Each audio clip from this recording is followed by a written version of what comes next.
Mention the name Thundercat to just about any snowmobiler and they'll know exactly what type of sled you're talking about.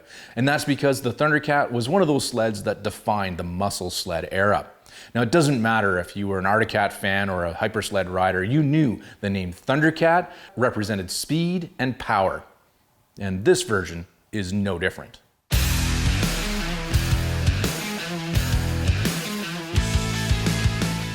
One of the results of the engineering partnership between Arctic Cat and Yamaha was the reintroduction of the Thundercat and SRX nameplates.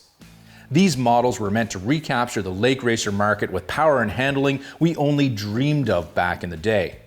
At the time, these sleds were basically identical to one another with lowered suspensions and 1-inch lug tracks to build speed at the top end. These details also brought back a style of riding where the rear of the sled was a bigger part of the ride experience. Reducing the grip with the 1-inch lug track meant you could transition into oversteer easier both on corner entry under braking and exit under throttle, just like we did with the old muscle sleds. I think we called it hanging ham on the inside.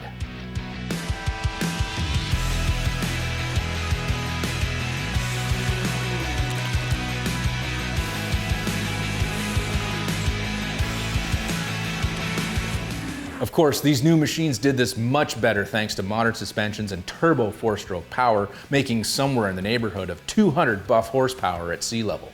Since their reintroduction, the Thundercat and SRX have slowly been moving apart from one another, with the 2022 model and the electronic power steering available on the T-Cat and not the SRX representing the biggest divide. This, along with Cat's 1¼ inch Ripsaw 2 track, mean that the ride experience on these two models is no longer the same.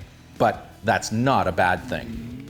Yamaha has stayed a little truer to their lake racer snowmobile by keeping the 1-inch track and opting out of the EPS steering, believing that their customers want the feel of a non-assisted steering system and the balance the 1-inch track gives you.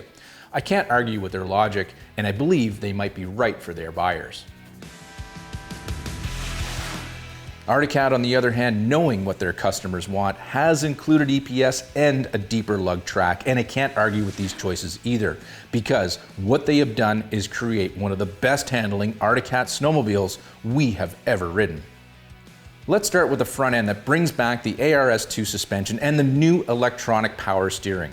To begin with, the assist makes the sled feel much lighter, which I feel is the biggest benefit of the system. Regardless of your upper body strength and stamina levels, the EPS simply changes the ride experience of the T-Cat for the better. This sled feels more precise and predictable at all speeds, and at the end of the day, the toll it's taken on your body to ride it is noticeably reduced. Now, this system does take a little bit of getting used to, especially at slower speeds where I found myself overpowering the bars expecting more resistance that simply isn't there with the EPS. You do have to finesse it a little bit to figure it out, but that doesn't take long. Now, what's interesting is jumping off a sled that has EPS to one that doesn't. That's back to the old manual setup and how heavy that steering system feels. I know EPS, electronic power steering, on a snowmobile sounds like an extravagance, but that is only until you ride one with it. The power assist system is also sensitive to speed and RPM, taking this data from the sled to vary the amount of assist you get.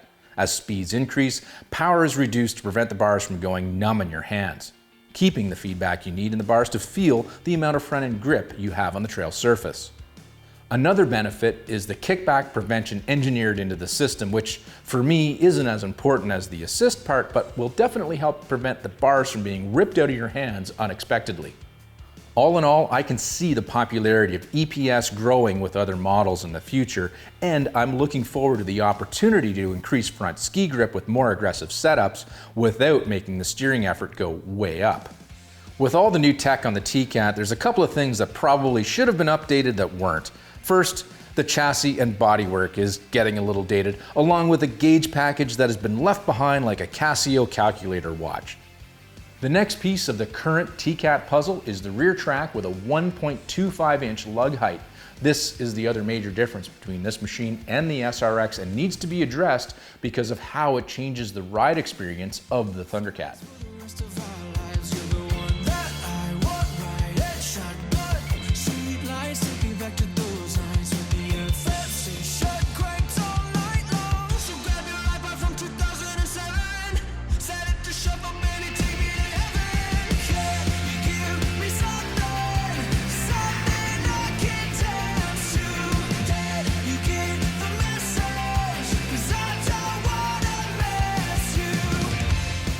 I grudgingly admit that little bit of extra lug is useful on the trails, but the T-Cat does have a little bit more inside ski lift under power, but that's only marginal, and it's only in high grip trail conditions, aka squeaky snow.